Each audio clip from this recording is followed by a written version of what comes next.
Ya, salam jumpa kembali dan salam sehat buat kita semua.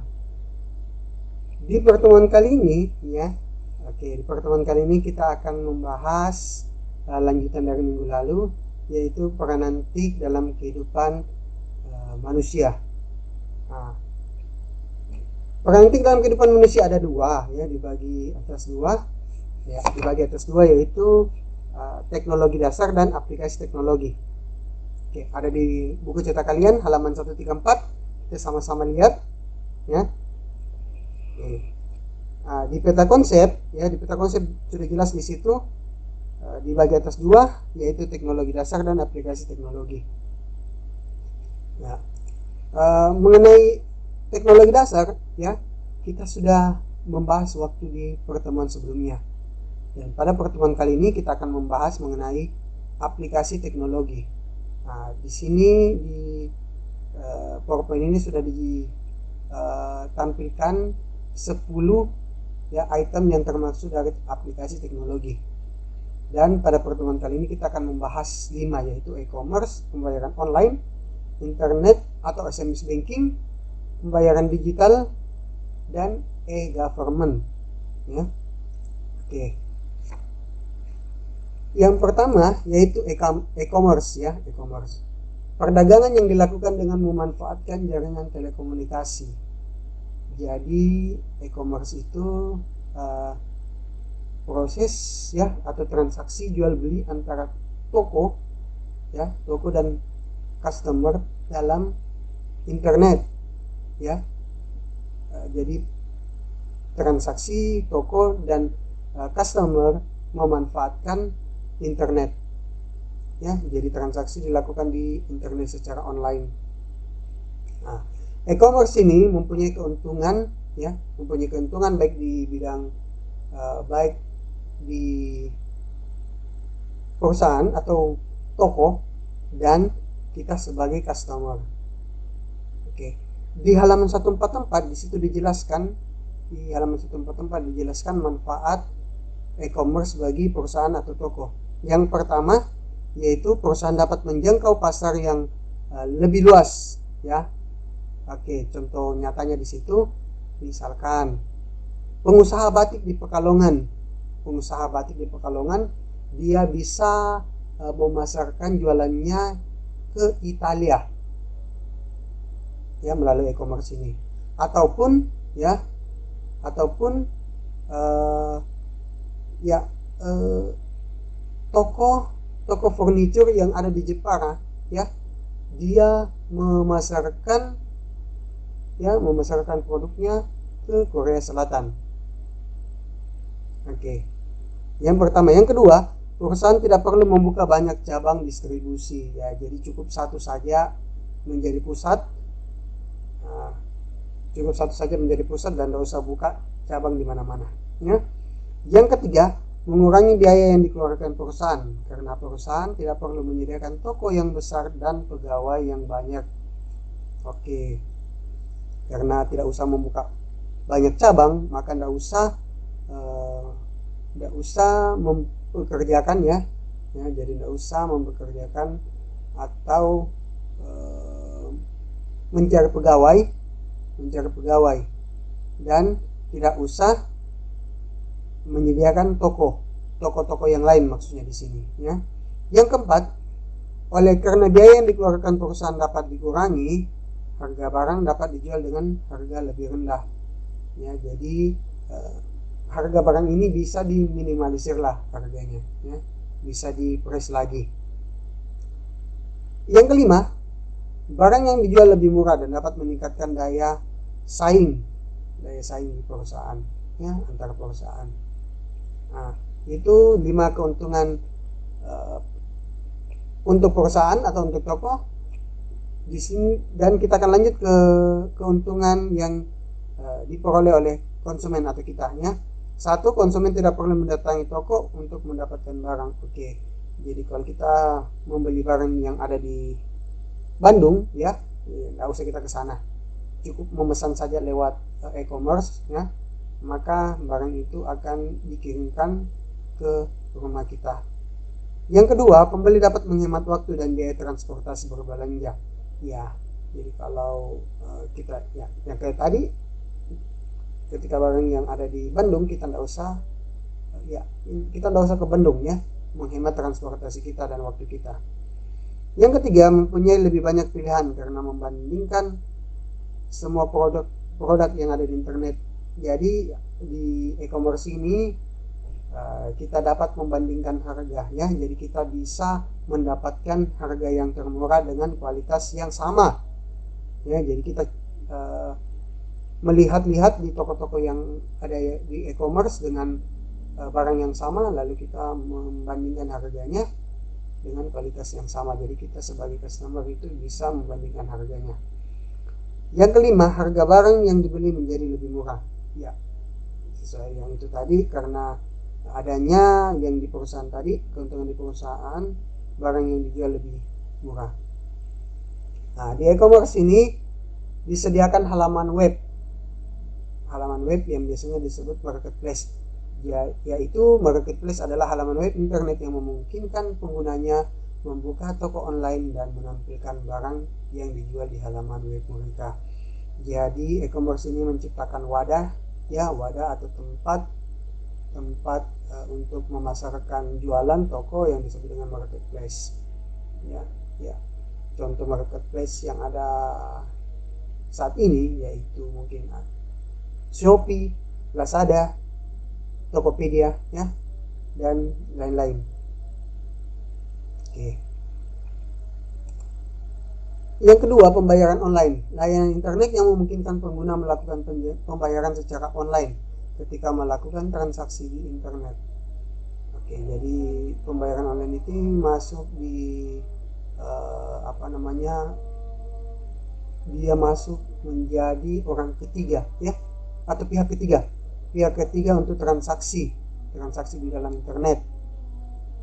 Oke. Nah, jadi ada pihak ketiga antara konsumen dan toko. Ya, contoh halaman yang menyediakan layanan pembayaran online ada 3 di sini, yang di buku-buku sediakan ada 3. Oke. Ya. Di halaman buku cetamu juga di halaman 146 di situ dijelaskan ya. Jadi sistemnya pembayaran online ini jadi adalah pihak ketiga yang Bapak bilang tadi, pihak ketiga. Jadi kenapa ada diciptakan ya pembayaran online ini? Supaya mengurangi penipuan. Oke, Bapak kasih contoh ya. Bapak ingin membeli sesuatu di toko online, di toko e-commerce ya di marketplace, misalkan di Shopee. Bapak ingin membeli sesuatu di Shopee. Bapak sudah lihat barangnya, misalkan sepatu. Nah, di situ Bapak sudah memesan ya. Bapak lihat barangnya, Bapak oke kan, Bapak pesan di toko tersebut. Nah, nanti di toko tersebut mengirimkan ke Bapak ya, ke akun Bapak berupa tagihan ya, totalnya semua. Nah, Bapak sudah lihat totalnya, Bapak kemudian membayar artinya membayar tagihan. Nah, ketika Bapak mentransfer uang ya, mengirimkan uang, uangnya Bapak itu tidak langsung ke toko tersebut. Nah, jadi pihak pembayaran online ini menjadi penengah, perantara. Jadi uang Bapak dulu ke pembayaran online ini. Oke, disimpan dulu di situ, di pembayaran online. Nah, setelah Bapak sudah kirim uang ya, artinya sudah kirim uang ke pembayaran online, maka pembayaran online akan mengkonfirmasi ke toko tersebut kalau Bapak sudah kirimkan uang. Oke. Nah, lalu toko tersebut akan mengirimkan barangnya sesuai pesanan Bapak. Toko akan mengirimkan ke Bapak. Nah, biasa itu pengirimannya 2-3 hari ya. Nah, janjinya toko ya 2-3 hari. Nah, ketika 2-3 hari sudah nyampe di rumahnya Bapak, nah, Bapak akan mengkonfirmasikan lagi ke pembayaran online kalau barangnya sudah tiba. Nah, kalau Bapak sudah mengkonfirmasi, artinya Bapak sudah setuju ya, uang yang di pembayaran online ini akan dikirimkan ke toko. Nah, gitu dia prosesnya. Tapi ketika janjinya 2-3 hari ya, 2-3 toko janji 2-3 hari barang akan sampai, tetapi sudah 1 minggu 2 minggu tidak sampai ya, itu kan ada ya ada pertanyaan.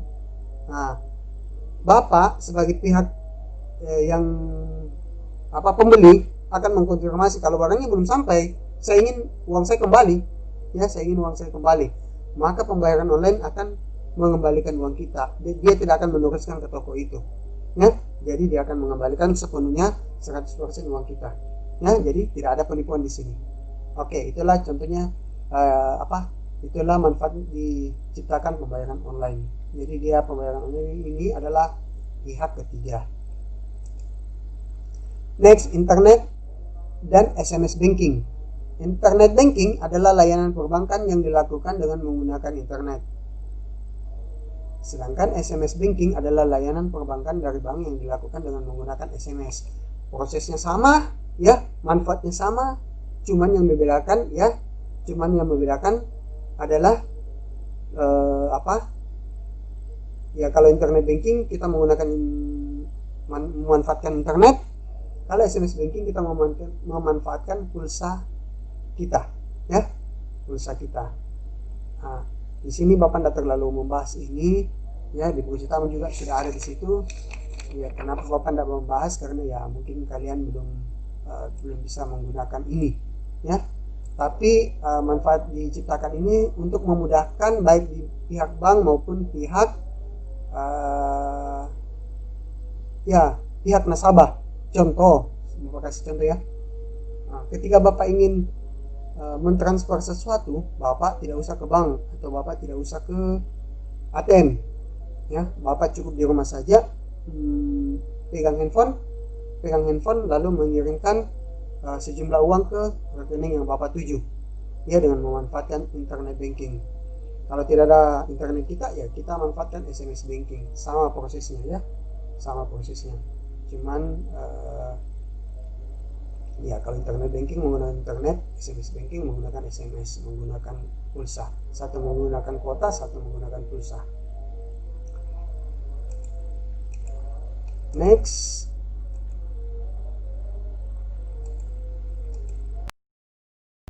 pembayaran digital. Metode transaksi atau pembayaran untuk barang atau jasa melalui media digital atau elektronik tanpa melibatkan alat pembayaran cek atau uang tunai. Jadi tidak ada uang tunai ya, transaksi ini tidak ada uang tunai. Jadi bisa dibilang pembayaran digital ini prosesnya itu dia mengubah uang tunai, uang nyata kita, uang tunai menjadi uang digital. Contoh aplikasi pembayaran digital itu adalah OVO. Ya, saat ini adalah OVO. Nah, OVO itu ya, jadi kita membuat OVO seperti dompet, ya, seperti dompet. Oke, seperti dompet. Jadi OVO itu seperti dompet. Jadi kita mengisi dompet kita, saldo kita, ya. Jadi saldo kita berupa uang digital. Nah, jadi kalau kita melakukan transaksi online, ya, kita ingin membayar, ya bisa melalui OVO itu, ya, bisa melalui OVO. Misalkan kita ingin memesan makanan 50.000, ya kita bayar 50.000 juga melalui OVO itu.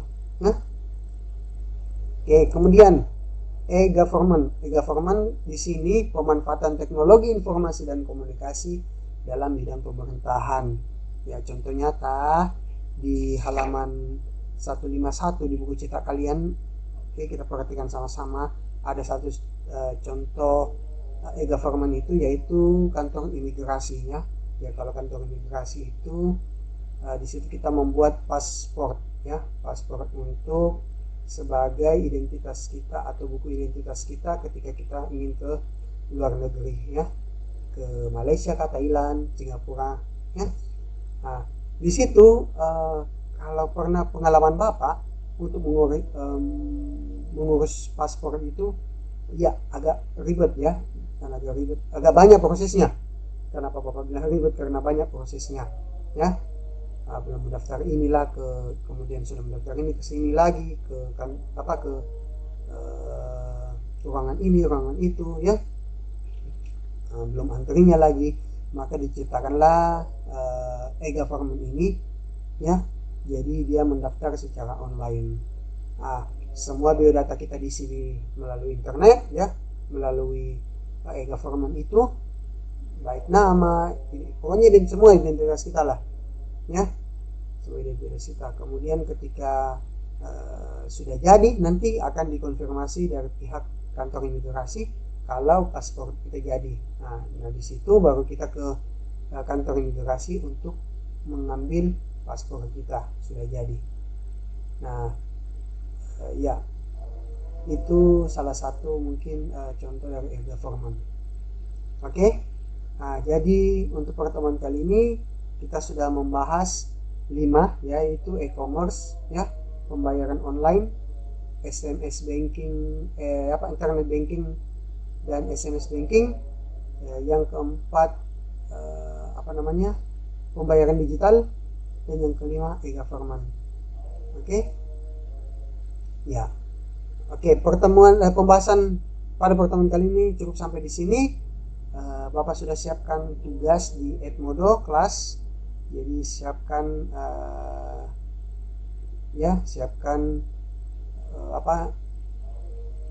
kalian menyiapkan diri kalian untuk mengerjakan tugas yang Bapak sudah siapkan di Edmodo kelas masing-masing. Oke, sampai di sini dulu pertemuan kali ini ya. Nanti next selanjutnya kita akan membahas aplikasi teknologi yang selanjutnya ya. Oke, tetap semangat buat kalian dan salam sehat buat kita semua. Bye bye.